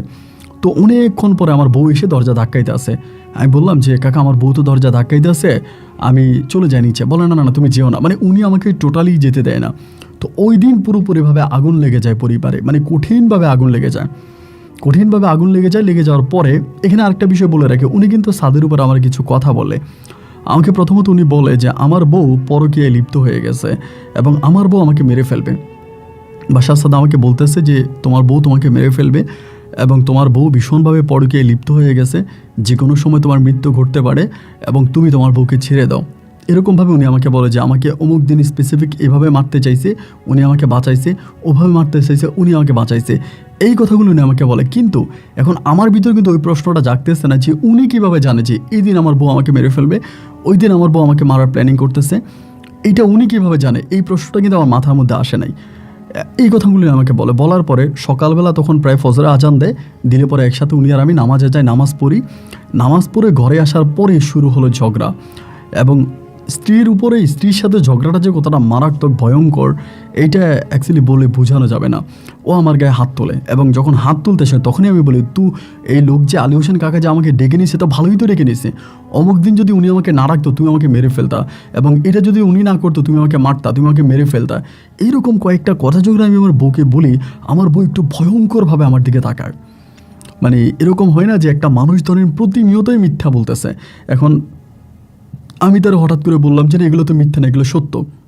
এই সত্যটা প্রমাণ করাই দিলাম, এবং প্রমাণ করাই দিলে একটা মানুষ যেরকম সারপ্রাইজ হয়ে যায়, অবাক হয়ে যায়, এমনভাবেও আমার দিকে তাকায় থেকে আমারে বলে যে আমি তোমার এই অমুক দিন এভাবে মেরে ফেলবো, এটা উনি কী করে জানে, মানে উনি এটা কী করে জানে? এইরকমভাবে মানে সে আমার সাথে ঝগড়া করে, এবং ঝগড়া করে একটা পর্যায়ে মানে এইভাবে ঝগড়াটা হইতে থাকে। ঝগড়ার একটা পর্যায়ে ও তখন করে কি, আপনার 9টা কি 9:30টার দিকে এই আলী হোসেন কাকার ঘরে আসে। উনি তখন নামাজের মধ্যে বসে আছে ঘরের মধ্যে, উনি বেশিরভাগ সময় নামাজের বিছানায় বসে থাকতো। আসার পরে ও আমাকে মানে ওই লোকটারে বলছে, আমি ওর পিছনে আসছি, আবার কোনো দুর্ব্যবহার করে কিনা বা ওনার গায়ে হাত তুলে কিনা, কারণ রুহি কিন্তু যথেষ্ট পরিমাণের বদ মেজাজে একটা মেয়ে ছিল। ওই রুমে এসে বলতেছে আপনি কি, এমনি বলে। উনি তখন ওনার দিকে মানে রুহির দিকে তাকে হাসতেছে। পরে বলে হাসি দিবেন না নির্লজ্জ বেহায়ের মতো, আপনি কে? পরে তিনি বলে কে মানে, আমি তো তোমাদের ঘরে থাকি, মেহমান। বলে কিসের মেহমান? আমি আমার স্বামীকে মেরে ফেলবো এরকম উল্টাপাল্টা কথা আপনি বলেন কেন? উনি বলে আসলেই তো তুমি তোমার স্বামীকে মেরে ফেলবা। বলে আমি আমার স্বামীকে মেরে ফেলবো, কেন মেরে ফেলবো? উনি তখন একটা নাম বলে ফেলে যে অমুকের সাথে তোমার সম্পর্ক, তুমি অমুকের কাছে চলে যাবা, এই জন্য তুমি ওকে মেরে ফেলতে চাচ্ছ এবং ওকে মেরে ওর বাবার সম্পত্তি ভোগ করতে চাচ্ছ। তখনই সে বলতেছে মানি? বলে হ্যাঁ, তোমার মোবাইলে একটু পরে কল আসবে, ওই ছেলে একটু পরে কল দিবে, তোমাকে যাইতে বলবে। বিশ্বাস করেন তারই প্রায় 2 থেকে 3 মিনিট পর ওর মোবাইলে কলটা বেজে ওঠে ঠিক এই সময়টাতে। তখনও কিন্তু আমার মনে কোনো ডাউট লাগতেছে না যে এগুলো কীভাবে হচ্ছে, কীভাবে পসিবল। এবং কলটা আসা মাত্র ও তখন মোবাইলের দিকে তাকাচ্ছে একবার, ওনার দিকে তাকাচ্ছে আরেকবার। এইভাবে 2-3 বার তাকানোর পরে এই তাকানোর পর তখন এখান থেকে বেরিয়ে যায়, মানে ডিরেক্টলি বেরিয়ে যায়। আলী হোসেন কাকা তখন বসে বসে হাসতেছে। আমি তখন পাশে গিয়ে বললাম যে কাকা ঘটনা কি, আমি তো কিছুই বুঝি না, এবং আমার সংসার জীবনে এগুলো কী হচ্ছে। আবার এই ঝামেলাগুলো কিন্তু আমার আব্বা আম্মাকে আমি বললে আব্বা আম্মা একটা কথাই বলে ওই লোকটাকে বের করে দেওয়ার জন্য, যে আলী হোসেনকে ঘরে রাখানোর দরকার নাই, যেহেতু উনি পারিবারিকভাবে কলহর তৈরি করতেছে, ওনাকে বের করে দাও, ওনাকে তুমি বের করে দাও, উনি ওনার মতো করে পাহাড়ে পর্বতে বা ওনার যেখানে বাড়ি চট্টগ্রামে উনি সেখানে চলে যাক। আমি বললাম যে না, আমি ওনাকে যেতে দিব না, কারণ উনি তো কোনো অপরাধ করতেছে না, কোনো অন্যায় করতেছে না, উনি যেটা করতেছে উনি ভালোই করতেছে, বা আমি ওনাকে কেন বিদায় করব? ওনাকে বিদায় করার কোনো সঠিক কারণ তো আমার কাছে জানা নাই, আমি ওনাকে বিদায় করবো না। তা আব্বা আম্মা বলতেছে বিদায় করে দেওয়ার জন্য। উনি তখন চলে গেল, মানে আমার বউ তখন চলে গেল, আমি তখন এসে ওনার পাশে বসছি। বসার পরে উনি ওই দিন খুব গভীরভাবে আমার সাথে খাটের উপরে বসে আমাকে বলে যে তনিম তুমি তোমার বউটাকে ছেড়ে দাও, এরকম করে আমাকে বলে। আমি বললাম কাকা কি বলেন আপনি, ছেড়ে দিব? বলে তোমার বউ কখনোই তোমার সন্তান নেবে না, তোমার বউ কখনোই তোমার সন্তানের মা হবে না। আমি হয়তো এই পরিবারে আর বেশি দিন থাকতে পারবো না, হয়তো তোমার সাথে আমার এখনই শেষ কথাবার্তা বলা, এবং আমি তোমার সাথে এখনই কথাবার্তা বলতেছি, এরপরে মনে হয় আমি আর কখনোই তোমার সাথে থাকতে পারবো না, আমাকে মনে হয় এখান থেকে চলে যেতে হবে। বাট আমি চলে যাওয়ার আগে তোমাকে একটা কথা বলে যাই যে তুমি এই বউটাকে ছেড়ে দাও। এই বউটা তোমার লাইফে থাকলে তোমার জীবনে মৃত্যুর ঝুঁকি আছে। এর আগেও সে তোমাকে বারবার মারার চেষ্টা করেছে, হয়তো আল্লাহ তোমার কপালে হায়াত রেখেছে বা যেভাবে হোক কোনো উসিলায় তুমি বেঁচে গেছো, কিন্তু নেক্সট টাইমে তোমার বউটা তোমাকে মেরে ফেলবে, তুমি এই বউটাকে ছেড়ে দাও, এই বউটাকে ছেড়ে দাও, এই বউটাকে না ছাড়লে তুমি বিপদে পড়বা। তোমার কাছে আমার এটা শেষ অনুরোধ, এটা তুমি করো। আর আমি যদি নাও থাকি তুমি কষ্ট পেও না, নিজেকে নিজে সামলিয়ে নিও, তুমি একটা ভালো ছেলে। এই বলে তিনি বলে আমি একটু বিশ্রাম করবো, তুমি এখন বাইরে যাও, এরকম করে আমাকে বলে। আমি বললাম আচ্ছা ঠিক আছে, আমি বাইরে যাচ্ছি, আপনি বিশ্রাম করেন। ওই নিয়ে বিশ্রাম করতেছে, আমি ড্রয়িং রুমে এসে মানে ডাইনিংয়ে এসে আমার আম্মুর সাথে কথা বলতেছি। আম্মু আমাকে বলে কিরে কী হলো, এরকম চিল্লাচিল্লি শোনা গেল, ঘটনা কি? আবার আমি ওই যে আপনার আলী হোসেন কাকার রুম থেকে বেরোয়ার পরে উনি দরজাটা লাগিয়ে দেয়, ভিতর থেকে দরজাটা লাগিয়ে দেয়। এবং আমি যখন বেরোয় যাওয়ার পরে আমার আম্মার সাথে ডাইনিংয়ে বসে কথা বলতেছি, মুহূর্তের মধ্যে এই প্রায় 1-2 ঘন্টা পরেই আমার বউ তখন রুহি আবারও ঘরে আসে এবং সাথে একজন হুজুরকে নিয়ে আসে। হুজুরের হাতে একটা কোরআন শরীফ, এবং ওই হুজুর একটু মানে দেখে যেটা কবিরাজ টাইপের মনে হলো আমার কাছে। আমি তখন বললাম যে রুহি এটা কে? পরে বলতেছে যে তুমি চিনবা না, ওই তোমার আলী হোসেন কাকা কই, আমারে বলে। আমি বললাম উনি তো ঘরে, বলো ওনারা ডাক দাও। আমি বললাম ওনারা ডাক দিব মানে? ওনারা ডাকতে হবে কেন? বলো ওনারা ডাক দাও। এই বলার পরে ওই কবিরাজটা তখন আমার দিকে একটু অন্যভাবে তাকায়, মানে একটু ভয়ঙ্করভাবে তাকায়। পরে আমি বললাম উনি কে? আমার বউ বলতেছে উনি একজন কবিরাজ। তাই আমি বললাম তো তুমি কবিরাজ দিয়ে আমার বাসায় আসছো কেন? বলে আমাদের বাসায় জিন আছে, এই জন্য জিন তাড়ানোর জন্য, এরকম করে বলে। আমি বললাম আমাদের বাসায় জিন আসবে কোত্থেকে? এই সমস্ত উল্টাপাল্টা কথা তোমাকে কে শিখায়? তুমি আসলে পাগল হয়ে গেছো, তোমার ব্রেনে চিকিৎসা নেওয়া দরকার। এই বলার পরেও তখন গিয়েই আলী হোসেন কাকা নিচতলায় থাকতো, ওনার দরজা লাত্তি মারতে শুরু করে, দরজা ধাক্কা দিতে শুরু করে, বাট ভিতর থেকেই কেউ দরজা খুলতেছে না। রোহিত তখন বারবার বলতেছে দরজা খোলে না কেন, মানে বারবার দরজার মধ্যে লাত্তি মারতেছে। আমি বললাম যে দরজা কেন খোলেনি তো আমি জানি না, দরজা খোলে না কেন? ধাক্কাইতে আছে, একটা পরে আমার নিজের মাথায় ঢুকলো, কিরে দরজা খোলে না কেন? ওই তো ভিতরে আছে, তার দরজা খুলবে না কেন? আমিও তখন দরজা ধাক্কাইতেছে, কারণ আমাদের দরজাগুলো কাঠের দরজা ছিল, কোনোভাবে দরজা ভাঙা যাচ্ছে না। এবং কবিরাজটা তখন আমাকে বলতেছে, মানে রুহিকে বলতেছে যে এই দরজা উনি আর খুলবে না, দরজা ভাঙা ছাড়া ওনাকে বের করা যাবে না, তোমরা দরজা ভাঙো। তখনই হলো কি আমাদের বাসায় একটা কাজের ছেলে ছিল রনি, ওরে বললাম যে যা তুই দরজা ভাঙার লোক নিয়ে আয়। তো ও তখন দরজা ভাঙার লোক আনছে, প্রায় আধা ঘন্টা থেকে 1 ঘন্টার মতো অক্লান্ত পরিশ্রম করে আমরা তখন দরজা খুলতে সক্ষম হই।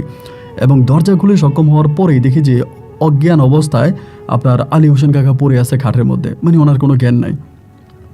অজ্ঞান অবস্থায় পড়ে আছে, এবং অজ্ঞান অবস্থায় পড়ে থাকার পরে কবিরাজ ওইখানে বসে আছে। পরে ওনার চোখে মুখে পানি দেওয়া হলো। পানি দেওয়ার পরে উনি তাও অনেক কষ্টের পরে আমি তখন ডাক্তার পর্যন্ত নিয়ে আসি, এবং ডাক্তার ওনার কাছে আসার আগেই ওনার কাছে যাওয়ার আগে ওনার তখন জ্ঞান ফিরে।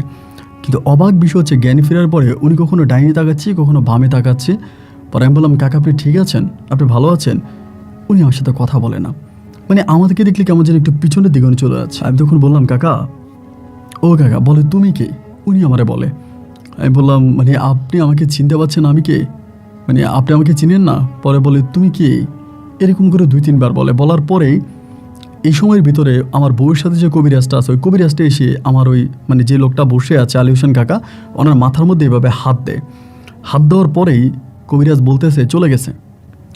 রহিরে বলতেছে যেটা যেটা যাওয়ার ওটা চলে গেছে, লাভ নাই, আপনার ওনার সাথে কথাবার্তা বলেন, আমার আরও রুগী আছে, আমি আজকে যাচ্ছি, তুমি আমার সাথে ফোনে যোগাযোগ করো মা, আমি কালকে প্রয়োজনে আবার আসবো। এই বলে কবিরাজটা তখন চলে যায়, এদিক দিয়ে চলে যায়। এবং চলে যাওয়ার পরে আমি আলী হোসেন কাকারে জিজ্ঞেস করি, আমি ভাবলাম যে হয়তো ওনার ব্রেনে কোনো সমস্যা দেখা দিয়েছে বা কিছু একটা। আমি বললাম যে, কাকা আপনি আমাদেরকে চিনতে পারছেন না, এটা কী ধরনের কথা বলেন আপনি? বলে, না বাবা, আমি তো তোমাকে চিনতে পারছি না, তুমি কে? আর আমি এখানে কেন? আমি বললাম, আপনার বাড়ি কে? বলে, আমার বাড়ি চিটং। আমি বললাম, হ্যাঁ আপনার বাড়ি তো চিটগংয়েই। আমি এরকম পাহাড়ে মসজিদ দিয়েছি, আপনি ওখানে ইমামতি করেছেন, আমাদের বাসায় আপনি দীর্ঘ বছর ধরে আছেন, তাই আপনি আমাকে চিনতে পারছেন না? বলে, না বাবা, আমি তো তোমাকে চিনতে পারছি না, আমি একটা মসজিদে ইমামতি করতাম, আমি এখানে আসলাম কেমন করে? আমি তখন ভাবলাম যে উনি হয়তো ব্রেনে কোনো একটা সমস্যা দেখা দিয়েছে। সাইকোলজিস্টের কাছে নিয়ে গেলাম ওই জায়গা থেকে। এখন ওই ডাক্তার, মানসিক ডাক্তার, অনেক প্রশ্ন করে উনি এগুলোর উত্তর দিতেছে। উত্তর দেওয়ার পরে মানসিক ডাক্তারটা আমাকে বলতেছে, উনি যেই ঠিকানার কথা বলে ওই ঠিকানায় গিয়ে দেখেন তো আদৌ ওনার ওই ঠিকানায় কোনো পরিচিতি আছে কি না। এইটা বলার পরে আমি তখনই করলাম কি, আব্বুর গাড়ি নিয়ে রওনা দিলাম চিরঙের উদ্দেশ্যে, ঢাকা থেকে। পরের দিন আমরা চিরঙে গিয়ে পৌঁছাইলাম। পৌঁছানোর পরে ভোরে পৌঁছানোর পরে উনি চট্টগ্রাম চকরিয়া আরও অনেক দূরে একটা মসজিদ আমাদেরকে নিয়ে যায়। উনি ঠিকানা বলতেছে ডাইনে বামে। এখন আমার কাছে মনে হচ্ছে যে আলী হোসেন কাকার সাথে আমি বসে না, এই লোকটা অন্য কেউ। আলী হোসেন কাকার কোনো কিছুই এই লোকটার মাঝে নাই। তো এমন উনি আমাকে এরকম ডাইনে বামে, আবার ওনার নাম কিন্তু আলী হোসেন, নামটা কিন্তু আলী হোসেন, এটা ঠিক আছে, বাট বাকি সব কিছু উনি ভুলে গেছে বা কিছু ওনার মনে নেই। এমন করতে করতে উনি তখন ওই পাহাড়ের ভিতরে ওই জায়গাটার মধ্যে আমাদেরকে নিয়ে যাওয়ার পরে উনি এখানে নামে তখন ফজর আজান দিয়ে মানুষ বের হয়েছে। বেরোয়ার পরে সবাই ওনাকে দেখে বলতেছে, এই আপনি কোত্থেকে আসলেন, আপনি কোথায় চলে গেছিলেন? ওনার সাথে সবাই কথা বলে, দেখে মনে হলো ওনারাই চিনি, ইনিও ওনাদেরকে চিনে। পরে আমি এখানকার লোকজনদেরকে জানালাম, বললাম যে উনি কে? বলে, উনি তো আমাদের মসজিদে আগে ইমামতি করতো, নামাজ পড়াই, তো হঠাৎ করে আজকে বহু বছর ধরে উনি নাই, এখন কোত্থেকে আসছে? আমি তখনও কোনো কিছু হিসাব মিলাইতে পারতেছিলাম না যে ঘটনা কি। পরে আমি বললাম যে আপনি আমাদের সাথে চলেন। বলে, না আমি যাব না। এবং যাব না বলার পরে উনি এখান থেকে যাচ্ছে না, জোর করে ওনাকে আনতে পারি না। পরে ওনাকে ওইখানে রেখে আমি ডিরেক্টলি বাসায় আসছি। বাসায় আসার পর আমার বউরে বললাম যে, বউরে তুমি তো কঠিন খেলা দেখাইলা, তুমি যে কবিরাজটাকে আনছো, আমি কবিরাজের সাথে দেখা করব। আমাকে তখন কবিরাজের নাম্বার দেয়। কবিরাজের নাম্বার দেওয়ার পরে আমি তখন ওই কবিরাজের সাথে দেখা করার জন্য যাই। এর মাঝে আবার 2-3 দিন কেটে যায়। কবিরাজের কাছ থেকে আমি তখন ওই কবিরাজকে জিজ্ঞেস করি, ঘটনা কি, আপনি যাওয়ার পরে কি হইল? পরে ওই কবিরাজ আমাকে বলে যে ইনার সাথে মূলত একটা জিন ছিল, খারাপ না, একটা ভালো জিন ছিল, এবং এই ভালো জিনটাই ওনাকে ওখান থেকে নিয়ে আসছিল। এবং জিনটা যতদিন ওনার সাথে ছিল, উনি আপনাদেরকে চিনেছে, আপনাদের সাথে কথা বলেছে, আপনাদের সাথে ছিল, এবং ওই জিনটা যখন চলে যায় তখন এই লোকটাকে আর এই লোকটা আর আপনাদেরকে চিনতে পারে না। এটা হচ্ছে বড় কথা। তবে এই জিনটা ওই লোকটার সাথে খুব ছোটোবেলা থেকে আছে। পরে আমি বললাম যে তাহলে জিনটা চলে গেল কেন? বলে, চলে গেল তার কারণ হচ্ছে এখন আমি গেলে তো ধরা পড়ে যাবে, এই জন্য জিনটা চলে গেছে, আমি চাইলে জিনটাকে হাজির করতে পারবো। আমি বললাম, আপনি জিনটাকে হাজির করেন। উনি বলে, আমার সময় লাগবে। আমি বললাম, আপনি এখন হাজির করেন, আপনার যত টাকা লাগে আমি দিব, আপনি জিনটাকে হাজির করেন। উনি বলে, ঠিক আছে আপনি বসেন। বসার পরে ওনার একটা শিষ্যর উপরে তখন এই জিনটাকে হাজির করায়, আলী হোসেন নামের যে জিনটা আছে ওই জিনটাকে হাজির করে। হাজির করলে বলে জিনটা এসে আমাকে সালাম দেয়। সালাম দেওয়ার পরে আমি বললাম, ওয়ালাইকুম আসসালাম, আপনি কে? তখন তিনি একটু কান্না করতেছে ওরকম, ওই লোকটাই কান্না করতেছে, আমি যা দেখতেছি আর কি। পরে আমি বললাম, আপনি কি? পরে বলতেছে, আমি তো তোমার কাছ থেকে বিদায় নিয়েই গেছি, আমি তোমার কাছ থেকে বিদায় নিয়ে চলে গেছি, এখন এই প্রতারক কবিরাজরে দিয়া, এই খারাপ কবিরাজরে দিয়ে আমার ডাকাইলা কেন? উনি আমারে বলে। আমি বললাম, আপনি চলে গেছেন আপনি কে? পরে আমাকে বলে, আমি একজন জিন। আমি বললাম, আপনি যদি একটা জিন হয়ে থাকেন তাহলে আপনি কি এতদিন আলী হোসেনের সাথে ছিলেন? বলে, হ্যাঁ। আমি তখন বললাম যে আপনি আলী হোসেনকে আমার কাছে কেন এনেছেন? তখন তিনি বলে, যে আলী হোসেন তোমার বাবা, এই জন্য আমি আলী হোসেনকে তোমার কাছে এনেছি। এই জিনটা বলতেছে। আমি বললাম, আলী হোসেন আমার বাবা? মানে আপনি এটা কী ধরনের কথা বলেন? আলী হোসেন আমার বাবা কী করে হলো? এটা কী ধরনের কথা বলতেছেন? বলে হ্যাঁ, আলী হোসেন তোমার বাবা। আমি বললাম কীভাবে? বলে আলী হোসেন এখানে কাজ করতে আসে বহু বছর আগে, আজ থেকে বহু বছর আগে আলী হোসেন এই পাড়ায় কাজের জন্য আসে, কাজ করে, এবং কাজ করলে পরে সেখানকারই একটা সাকমা মহিলার সাথে তার প্রেম হয়, মানে একটা ভালো সম্পর্ক হয়। হওয়ার পরে আলী হোসেন প্রথম থেকে একজন হুজুর ছিলেন, আলেম পরিবারের সন্তান ছিলেন, তিনি দিনদার একজন কোরআনে আলেম ছিলেন। তো তিনি তখন ওই মানে সাকমা মহিলাটাকে মুসলিম বানায়, এবং মুসলিম বানিয়ে তখন তিনি গোপনে ওই মহিলাটাকে বিয়ে করে। তার কারণ হচ্ছে, যদি সাকমা পাড়ার কেউ জানতে পারে যে সাকমা কোনো মেয়ে মুসলিম হয়ে গেছে, তখন ওই মেয়েটাকে কঠিন শাস্তি দেবে এবং মেয়েটাকে মেরেও ফেলতে পারে। এই ভয়ে সে তখন গোপনে গোপনে মেয়েটাকে মুসলিম বানায়, এবং মুসলিম বানিয়ে সে মেয়েটাকে বিয়ে করে। এই আলী হোসেন এই মেয়েটাকে বিয়ে করে। বিয়ে করার পরে এই মেয়েটাকে রেখে সে একটা সময় চলে যায়, ওখান থেকে চলে যেতে বাধ্য হয়, কারণ তার পরিবারের কাছে সে ফিরে যায়। ফিরে যাওয়ার পরে সে যখন আবারও আসে, এসে মেয়েটাকে আর পায় না, এবং মেয়েটার পেটে যে সন্তানটা হয়, ওই সন্তানটাই হচ্ছে তুমি হচ্ছে ওই সন্তানটা। তো এইটা বলার পরে আমি বললাম যে আমি যদি সেই সন্তান হয়ে থাকি, তাহলে উনি আমাকে পরে নিল না কেন? বলে সে আর তোমাকে পায় নাই, সে পরে আসছিল, তোমারে আর পায় নাই, তুমি তোমার মায়ের কাছে বড় হয়েছো। আমি তখন বললাম যে আমার মা তো আমাকে বললো, আমার মা আমাকে যেখানে পেয়েছে ওই পাড়ার অনেক লোকদেরকে আমার আম্মা নাকি জিজ্ঞেস করেছিল যে আমাকে চিনে কিনা, কিন্তু আমি যদি ওই পাড়ার সন্তান হতাম তাহলে কেউ না কেউ তো আমাকে চিনতে পারতো। তখন ওই জিনটা বলতেছিল যে হ্যাঁ, কেউ না কেউ তোমাকে অবশ্যই চিনতে পারতো, কিন্তু আসলে ওই পাড়ার কেউ তোমাকে চিনে না। আমি বললাম, আপনিই তো বললেন যে এই পাড়াতে আমার জন্ম হয়েছে, তাহলে এই পাড়ার মানুষকে আমাকে চিনবে না? তিনি বলে, মূলত তুমি অন্য পাড়ায় ছিলা, আমি তোমাকে এই পাড়াতে নেই, এই পরিবারের কাছে আমি তোমাকে দিয়েছি। আমি তখন বললাম যে কেন দিয়েছেন? উনি বলতেছে, একে তো তোমার বাবা মায়ের ঘরে কোনো সন্তান হচ্ছিল না, তারা একটা সন্তানের আকাঙ্ক্ষা। দ্বিতীয়ত তুমি যে মায়ের ঘরে বড় হচ্ছ, বা যে মা তোমাকে বড় করতেছে, সে তোমাকে সাকমা ধর্ম অবলম্বনীতে বড় করতেছে, মানে ওনাদের একটা ধর্ম আছে, ওই ধর্মতে বড় করতেছে। তো আমার কাছে ওই ধর্মটা ভালো লাগেনি। আমি একজন মুসলিম জিন, এবং যার জন্য একটা মুসলিম পরিবারের কাছে তোমাকে এনে দিয়েছি, যাতে এই পরিবারের মানুষরা তোমাকে বড় করে। আমি বললাম, তাহলে আমার ওই মা বলে তিনি মারা গেছে, তোমাকে অনেক খুঁজেছে, তিনি পায়নি, এবং সর্বোপরি তিনি মারা যায়, এবং তোমার বাবা এখনও আছে জীবিত। আর এটা যদি তোমার বিশ্বাস নয়, তুমি আলী হোসেনের সাথে কথা বলো। এই থেকে তখন আমি পুরো পাগলের মতো হয়ে যাই। পুনরায় আমি আবারও ওই আলী হোসেনের মসজিদে যাই, এবং যাওয়ার পরে ওনাকে যখন জিজ্ঞেস করি, উনি সম্পূর্ণ জিনটা যেভাবে বলে উনি সে একইভাবে স্বীকার করে উনি ওখানে কাজে যায়। এবং কাজে যাওয়ার পরে সেখানে একটা মহিলার সাথে ওনার সম্পর্ক হয়। মহিলাটা ধর্ম পছন্দ করতো, ইসলাম ধর্ম পছন্দ করতো, এবং ইসলাম ধর্ম পছন্দ করার কারণে এই মহিলাটাকে তিনি ইসলাম ধর্ম গ্রহণ করায়, এবং ওই মহিলাটাকে তিনি বিয়ে করে। এবং বিয়ে করলে একটা পর্যায়ে তিনি ওখান থেকে নিজের জীবন বাঁচানোর জন্য চলে আসে, কারণ তিনি ভয় পাচ্ছিল কোনোভাবেই যদি পাহাড়িরা জেনে যায় যে তিনি মুসলিম, তাহলে তিনার সাথে কিছু একটা ঘটতে পারে। এই জন্য তিনি এখান থেকে চলে আসে, এবং তিনি ওনাকে বিয়ে করছে জানতে পারলে সমস্যা হবে, এই জন্য সেখান থেকে তিনি চলে আসে জীবনের মানে প্রাণ বাঁচানোর ভয়ে, এবং এরপরে তিনি আর কখনো ওখানে যায়নি। আমি বললাম যে আপনি বিগত কয়েকটা বছর ধরে কোথায় ছিলেন? এর কোনো স্মৃতি কি আপনার মনে আছে? উনি বলে না, এর কোনো স্মৃতি আমার মনে নেই, শুধু এটুকু আমার মনে আছে, আমি একদিন নামাজ পড়ে মসজিদ থেকে বেরোয়ার পরে আমি একটা লোক দেখেছি পাঞ্জাবি পরা অবস্থায়, উনি আমাকে সালাম দিল, আমি সালামের উত্তর দিয়েছি সকালবেলা, এইটুকু আমার মনে আছে। এরপরে আর কোনো স্মৃতি আমার কোনো কিছু মনে নাই, বিগত কয়েক বছর আমি কোথায় ছিলাম, কোন জায়গায় ছিলাম। তখন আমি ওনাকে বলি যে এই ঘটনা, এবং সবগুলো শোনার পরে আলী হোসেন তখন আমাকে বলে যে হ্যাঁ, তোমার কথা সত্য, একদম ছোটোবেলা থেকে আমার সাথে একটা ভালো জিন ছিল। এই কথা আমার আব্বা আম্মাও বলতো, খুব ছোটোবেলা থেকে আমার সাথে একটা ভালো জিন ছিল, এবং ওই ভালো জিনটা সব সময় আমার সাথে থাকতো, আমাকে সঙ্গ দিত। কিন্তু এই জিনে কি তাহলে এই ঘটনা ঘটেছে? আমি বললাম, তখন আমি জিনের বিস্তারিত সব কিছু ওনাকে বললাম, এবং বলার পরে তিনি তখন খুব অবাক হয়ে গেল। আমি তখন তারে বললাম যে আমি আপনার সন্তান বলাতে তিনি কান্না করলো, যে আমি বললাম যে ওই যে মহিলাটা আপনাকে বলেছে আমি তার সন্তান, এবং এরপরও আমি সত্যতা যাচাইয়ের জন্য আমি শেষ পর্যন্ত ওনার সাথে আমার ডিএনএ পর্যন্ত ম্যাচ করে, মানে ডিএনএ টেস্ট করে ওনার সাথে আমার ডিএনএ ম্যাচ করে, মানে উনিই ছিল আমার মূলত বাবা।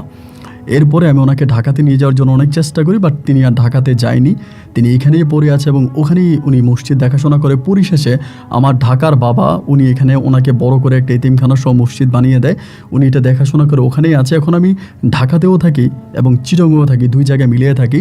পরিশেষে ঢাকাতে আমার পরিবার আমাকে, আমার আব্বা আম্মা আমাকে, ওই মেয়েকে আমি ছেড়ে দিই, রুহিকে আমি ছেড়ে দিই। ঘটনার পরেই আমাদের মাঝে অনেক ঝামেলা হয়, ঝগড়া হয়, এবং ঝগড়াঝাটি পরে রুহিকে আমি ছেড়ে দিই।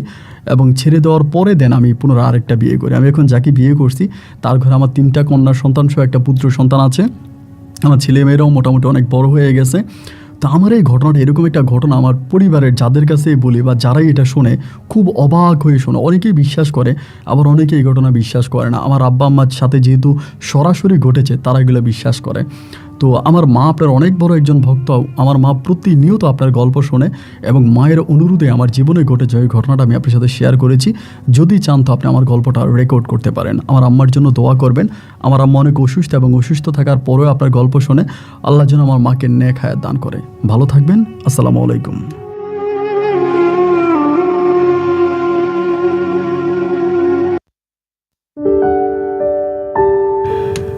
বন্ধুগণ, সবাইকে অনেক বেশি ধন্যবাদ এই পর্যন্ত আমার সাথে থেকে ঢাকার ভাই তনিমের জীবনের গল্পটা শুরু থেকে শেষ পর্যন্ত শোনার জন্য।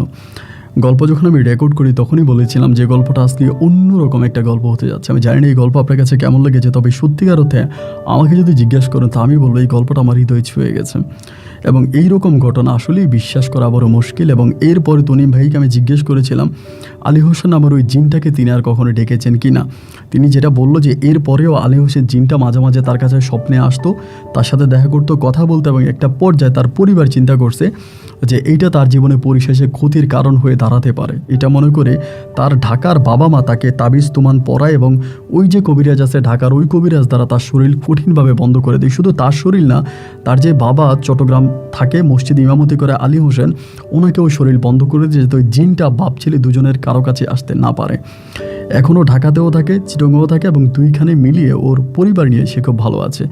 গল্প আপনার কাছে কেমন লেগেছে সেটা অবশ্যই কমেন্টে লিখবেন, এবং গল্প নিয়ে ব্যক্তিগত মতামত থাকলে সেটা লিখতেও ভুলবেন না। যেখানেই বিদায়, ইনশাল্লাহ দেখা হবে অন্যদিন অন্য কারো বাস্তব জীবনের গল্প নিয়ে। আল্লাহ হাফেজ এন্ড আসসালামু আলাইকুম।